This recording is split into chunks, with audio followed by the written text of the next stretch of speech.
The Galactic Civil War wasn't just a fight between the desperate Rebel Alliance and the evil Galactic Empire. It was a galaxy-wide catastrophe that tore systems apart and reshaped countless lives. The war scarred entire planets and took an unimaginable toll on the galaxy. But not all battles were created equal. Some were far more brutal, destructive, and costly, changing the course of history in devastating ways.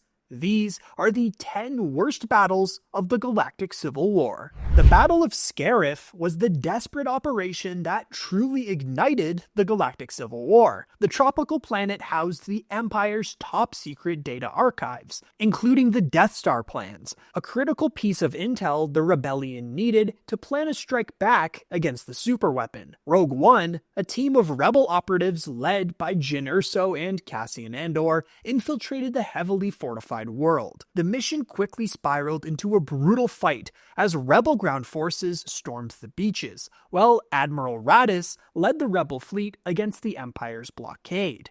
In the ensuing chaos, the Rebels just managed to transmit the plans mere moments before the Death Star opened fire and obliterated the base. Rogue One and the entire Rebel force perished, as did thousands of Imperials in the vicinity of the blast. Even though it was a single reactor ignition that didn't outright erase Scarif off the galactic map, it still boiled the planet's oceans and burned a part of the planet's surface. In space, the Rebel fleet suffered massive losses, yet their sacrifice delivered the first real victory against the Empire. Without Scarif, the destruction of the Death Star would never have been possible. The Mimban campaign was a grim reminder of the sheer brutality of trench warfare.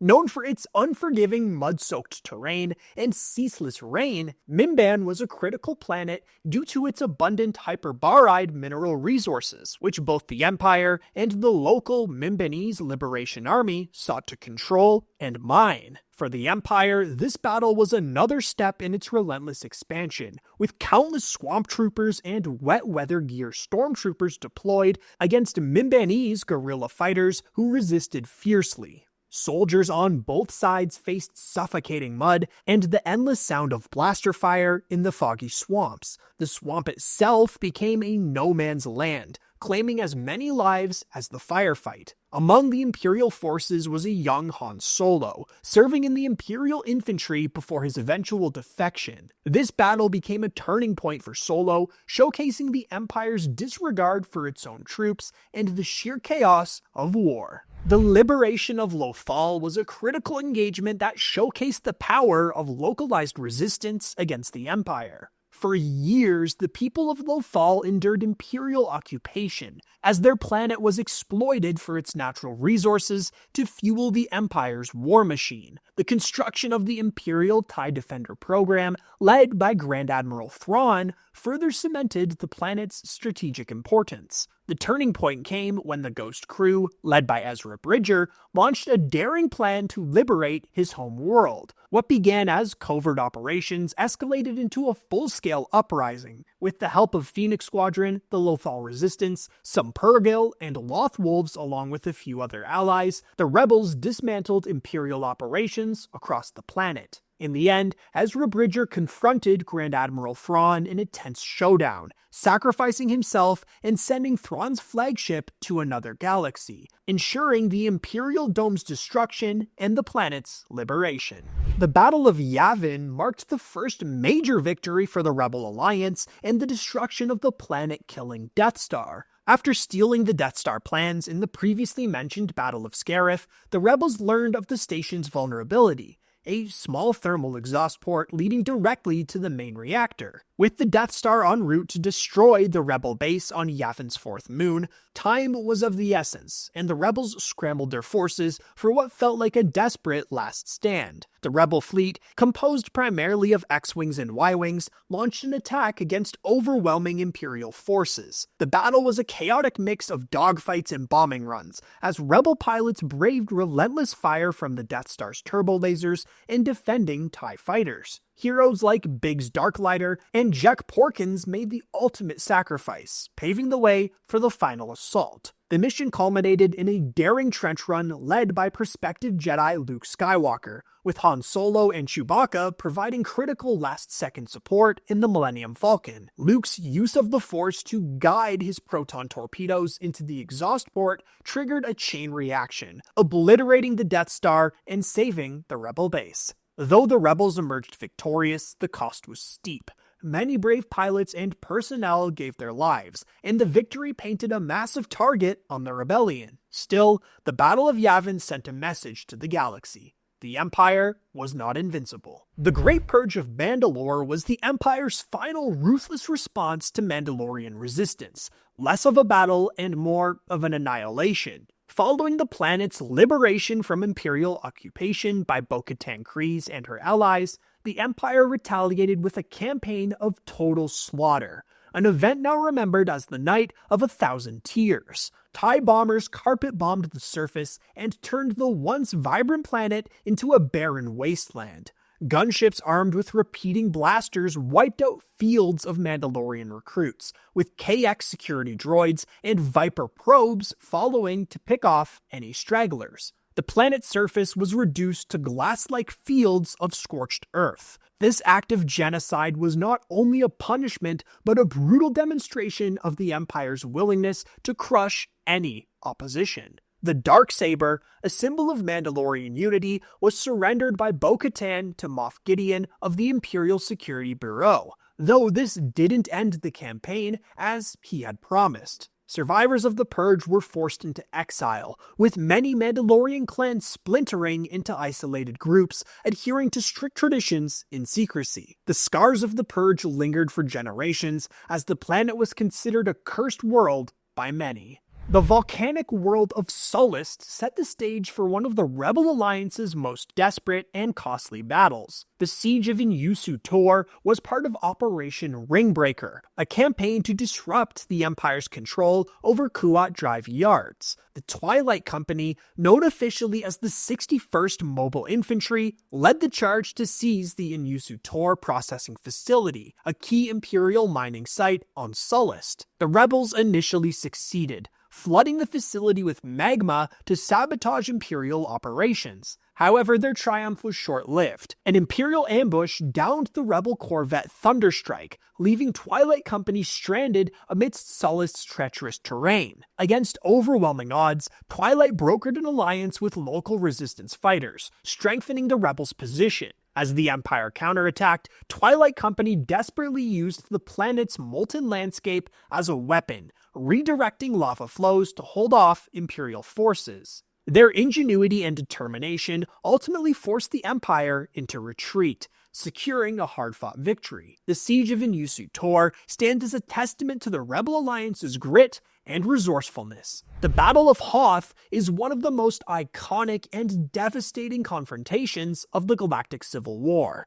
Taking place on the frozen wasteland, it marked a turning point for the Rebel Alliance as they faced the full might of the Empire. The Imperials, led by Darth Vader, found Echo Base using probe droids. Despite the rebels' extensive preparations, the Empire's assault was overwhelming. The Imperial fleet blockaded the planet, while an army of AT-AT walkers and snowtroopers advanced on the base. The rebels mounted a fierce defense, using T-47 airspeeders to harass the walkers and delay their advance. Though the rebels fought valiantly, the battle was a one-sided affair. The sheer power of the Empire's forces shattered the rebel defenses, forcing a hasty and chaotic evacuation. Han Solo and Leia Organa barely escaped aboard the Millennium Falcon, while Luke Skywalker diverted to Dagobah. Countless rebel troops and pilots were killed, and valuable resources were left behind. Hoth was a catastrophic loss for the rebels as the Empire struck back. Operation Cinder was less of a battle and more a coordinated act of vengeance that exemplified the Emperor's cruelty. Initiated post-death by Palpatine through messenger droids, this campaign was a calculated effort to punish the galaxy for his demise. Entire planets were targeted for annihilation, with Imperial forces ordered to use weather control satellites to unleash catastrophic storms and planetary destruction. One of the most infamous instances occurred on Naboo, Palpatine's own homeworld, where storms ravaged the surface. The Queen led the defense alongside Leia Organa, and despite overwhelming odds, they managed to disable the satellites and save the planet from complete destruction. Other planets weren't as fortunate. Worlds like Vardos and Burn and Khan were targeted despite their loyalty to the Empire, with many Imperial divisions completely wiped out in the process. Operation Cinder was a display of pure malice, ensuring that even in death, Palpatine's shadow loomed over the galaxy.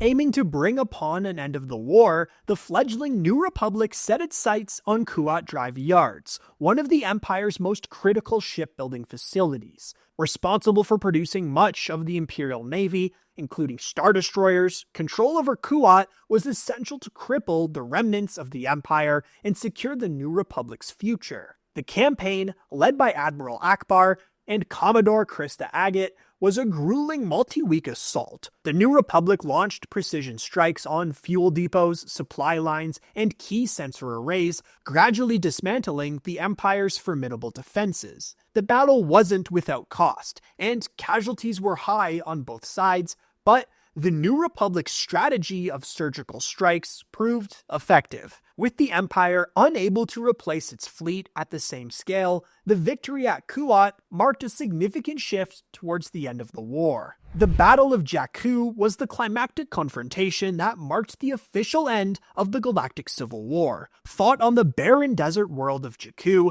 this battle was the Empire's last desperate attempt to regain control after the loss of Emperor Palpatine and the destruction of the second Death Star. What unfolded was a grueling, apocalyptic clash that cemented the downfall of the Empire. The New Republic launched a massive assault on Jakku, targeting the remnants of the Imperial fleet that had regrouped under Gallius Rax. Star Destroyers filled Jakku's skies, engaging in brutal dogfights with the New Republic ships, while ground forces clashed amidst the planet's desolate terrain. The chaos on Jakku was unparalleled. Entire Star Destroyers fell from orbit, crashing into the sand and creating fields of wreckage that would scar the planet for centuries. The New Republic ultimately overwhelmed the Imperial forces, with Gallius Rax's plans to destroy the planet thwarted by New Republic resolve and internal betrayal at the hands of Grand Admiral Ray Sloane. Jakku was the decisive moment that broke the Empire's back and ushered in a new era of fragile peace, while a chosen few remaining Imperials fled to regroup in the unknown regions. The Galactic Civil War left a galaxy scarred, but it also proved that even in the darkest times, hope and unity can prevail.